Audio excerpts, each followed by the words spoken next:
What's up guys, Andre here bringing you some news and interesting information about Smash Brothers because the awesome guys over at Source Gaming just translated an interview with Sakurai from the book Making of Fire Emblem 25 Years of Development Secrets, which was released in Japan.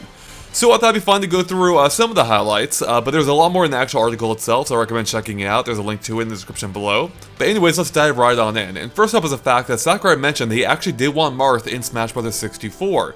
And he thought he would complement the game's roster well, because even though he was a sword character like Link, he would have required more finesse. But unfortunately, they simply didn't have enough time to put him in the game. Sakurai even mentioned that they barely had time to finish the features that do appear in the game. But because of this, Marth was basically at the front of the line when it came to coming up with a roster for Smash Bros. Melee. And this of course opened the door for Roy up here too, because he was an easily added clone. Now interestingly, because Sakurai had begun working on Roy before his Fire Emblem game even came out, Sakurai had envisioned him as being a strong character who was more energetic than Marth, which is why his sword's stronger at the hilt. However, Sakurai mentioned that after he actually played Roy's Fire Emblem game, being Binding Blade, he realized that Roy wasn't really like how he imagined at all. So Sakurai just wanted to clarify that Roy's representation in Melee isn't because he didn't understand the character. Now speaking of Fire Emblem characters in Smash Bros., as you probably know, Smash Bros. Melee was actually the first appearance of these characters in North America. But since they had no history here, there were discussions with NOA on removing Roy. But thankfully, NOA eventually realized they'd be fun and left him as is.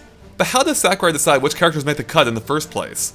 Well, thankfully he had an answer for this too. And he mentioned that several factors are involved, such as the character's uniqueness, what the fans want to see, on top of just general luck. But he also specifically cites industry trends being a huge factor, such as how Kid Icarus Uprising and Fire Emblem Awakening both came out just as he was starting to plan for the next Smash Bros. Game at the time, which partially explains why he has so many Fire Emblem characters in Smash Bros. 3DS and Wii U. But according to Sakurai, once he makes his roster plans, he sticks to them, as they rarely stray from the initial blueprint, with two main exceptions. One he mentioned is that they weren't sure which Pokemon in the latest game they were going to use from the upcoming generation, so they left a slot blank to figure it out later. But he also mentioned that at the start, they're not even thinking about DLC later on. And here's where we get to the saddest part of the article. Sakurai confirmed that DLC is in fact coming to an end soon for Smash Bros. Wii U and 3DS. But when the interviewer mentioned that a lot of people would like to see Sakurai make a new original game, Sakurai responded that he enjoys directing the Smash Bros. Series because he gets to work on interesting things like adding Ryu. And he also isn't sure the Smash Bros. Staff can handle it themselves. So if there's anything to go by, it sounds like Sakurai might be working in Smash Bros. Forever.